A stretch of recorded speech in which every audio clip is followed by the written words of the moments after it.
Mình vừa khám phá được một hình thức ăn lẩu rất hay, rất nhàn nhã, có tên là lẩu bay, nằm ngay khu trung tâm Sài Gòn chợ lớn, với hơn 80 món nhúng khác nhau, từ hải sản, rau nấm, thịt heo, thịt bò, phá lấu cho tới những viên thả lẩu thủ công được đầu tư và bày trí một cách đẹp mắt, hướng tới nhiều đối tượng khác nhau, đặc biệt là phân khúc tầm trung. Còn bây giờ thì xin mời mọi người cùng xem và trải nghiệm cùng với mình nhé. Nếu thấy video mình làm hay và hữu ích, hãy bấm like và subscribe kênh để luôn nhận được nhiều nội dung mới từ mình.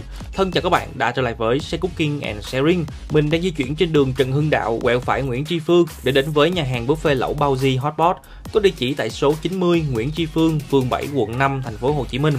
Bao-Di Hotpot theo như mình được biết thì mới khai trương hồi đầu năm nay thôi các bạn. Hiện tại cũng chỉ mới có một chi nhánh nằm ngay kế bên nhà hàng, có cùng hệ thống là Bao-Di tiệm sắm. Mà cho dù là mình ăn tiệm sắm hay ăn lẩu thì mình cũng nên đặt trước nha. Vì Bao-Di ở khu quận 5 là một thương hiệu khá phổ biến và đông đúc, đặc biệt là vào thời điểm cuối tuần.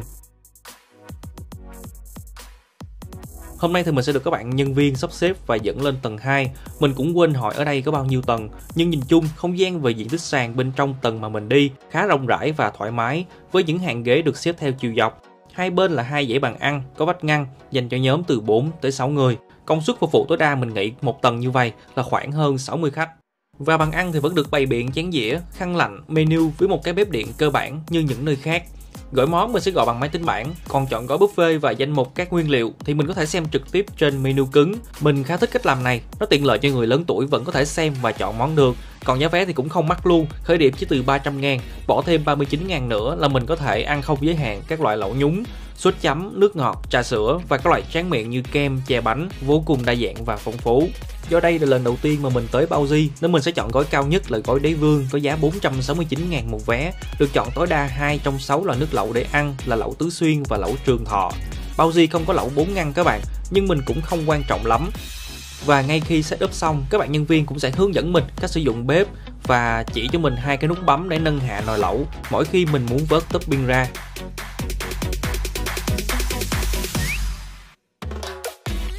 Ở xa xa dãy bàn đằng kia, chỗ cửa thang máy là khu vực sốt chấm, nước uống và tráng miệng. Chúng ta có thể tự pha nếu hiểu rõ từng gia vị, còn không có thể tham khảo 5 công thức sốt được hướng dẫn bởi nhà hàng. Xét về mặt tổng quan thì mình thấy số lượng gia vị ở đây có thể nói là vừa đủ, không quá đa dạng nhưng cũng không quá đơn điệu. Bên quầy nước uống thì có nước ngọt có ga, trà sen lài, trà sữa, trà bông cúc, đi cùng là các loại thạch topping và các loại kem gelato, chừng khoảng 6 vị khác nhau. Còn một quầy nữa là quầy trái cây và bánh ngọt, nhưng mình quên không có quay chi tiết, các bạn thông cảm nha. Và để bù đắp lại cho sự thiếu sót này, mình sẽ chia sẻ thêm hai loại sốt chấm vô cùng đơn giản mà mình thường tự pha để chấm thịt, hải sản và pha lấu. Công thức sẽ được ghi trong video, còn nguyên tắc trong việc pha sốt chúng ta chỉ việc nhớ cho mình là tiền, trung, hậu. Tiền vị là khi chấm vào mình thấy nó mặn, ngọt hay chua. Trung vị là khi nhai, chúng ta cảm nhận được cái độ mướt hay hương vị gốc của nguyên liệu như thế nào. Và hậu vị là sau khi ăn xong, chúng ta muốn cái hương thơm nào đọng lại vài giây sau đó trước khi tiếp tục thưởng thức các món ăn khác. Nếu các bạn hiểu được điều này thì không cần công thức, đi đâu cũng có thể tự pha và tự điều chỉnh được theo đúng ý của mình. Như chén sốt chấm đầu tiên là mình chọn sốt XO và sa tế tôm làm nền, có tác dụng tăng độ ngọt cũng như độ mặn mà cho phần thịt bò và viên thả lẩu. Vị dẫn dắt vẫn là vị thịt bò và đậm lại cuối cùng là hương thơm hành lá, tỏi phi. Còn sốt chấm hải sản pha lấu mình sẽ biến tấu một chút với tỏi băm được cho vào đầu tiên, hòa lẫn cùng một muỗng nước tương, một chút giấm tiều để lỡ hải sản hay pha lấu mà còn hăng hay tanh thì mình cũng không bị bất ngờ, có thể nhả ra không ăn, nhưng cái vị tanh đó nó sẽ không bị đọng lại trong miệng và ảnh hưởng tới những trải nghiệm tiếp theo.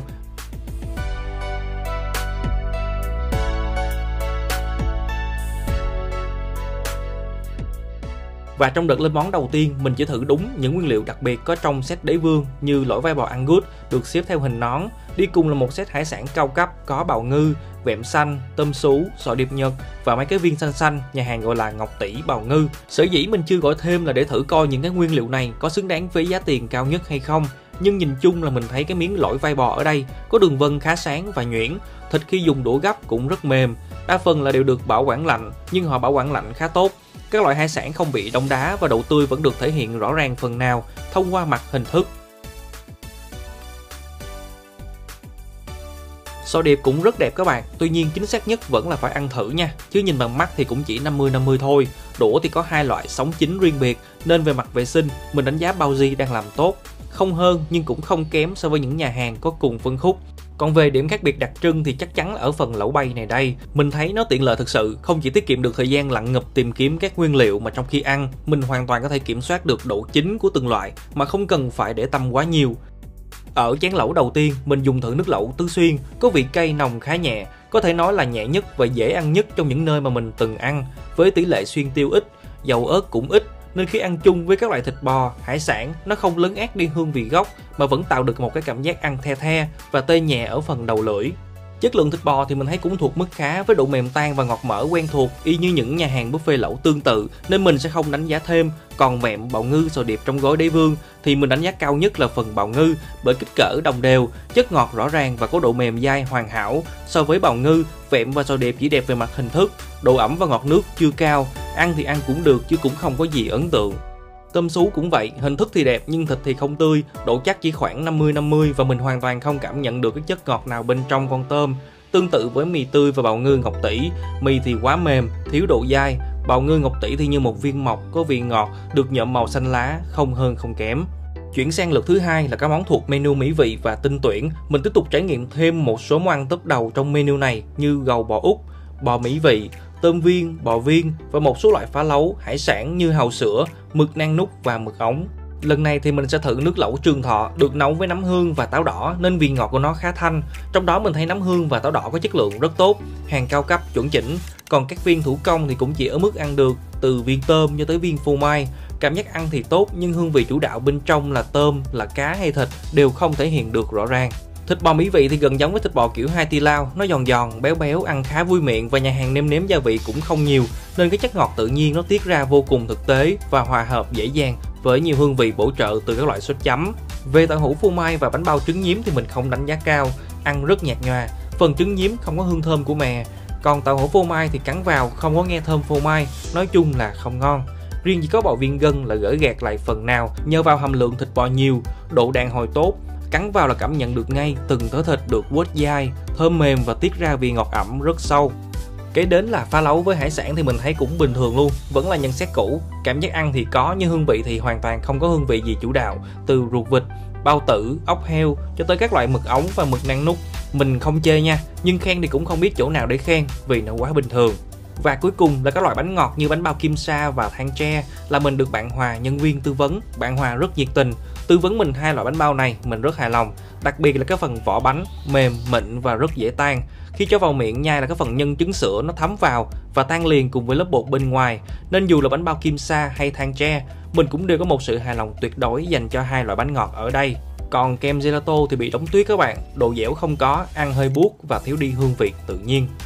Và kết lại, buffet lẩu Bao Di có điểm mạnh là số lượng món nhiều, giá cả đa dạng, nhân viên cực kỳ dễ thương và nhiệt tình. Ăn xong mình còn được nhà hàng tặng quà, rồi còn được khử mùi quần áo và một cái máy phun sương có tẩm hương thơm khá hay. Còn chất lượng món ăn thì mình đặc biệt thích cái nước lẩu Tứ Xuyên và sốt chấm XO, các nguyên liệu khác thì có chất lượng bình thường.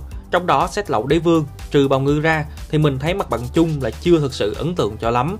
Nên nếu có quay lại lần 2 thì mình nghĩ là mình sẽ chọn gói mỹ vị có giá 369.000 là đã quá được rồi. Tuy nhiên đây chỉ là ý kiến của cá nhân mình, các bạn chỉ nên tham khảo và lựa chọn gói mà bản thân mình muốn trải nghiệm nhất khi tới đây. Và nếu thấy video mình làm hay và hữu ích, hãy bấm like và subscribe kênh để luôn nhận được nhiều nội dung mới từ mình. Thân chào và hẹn gặp lại.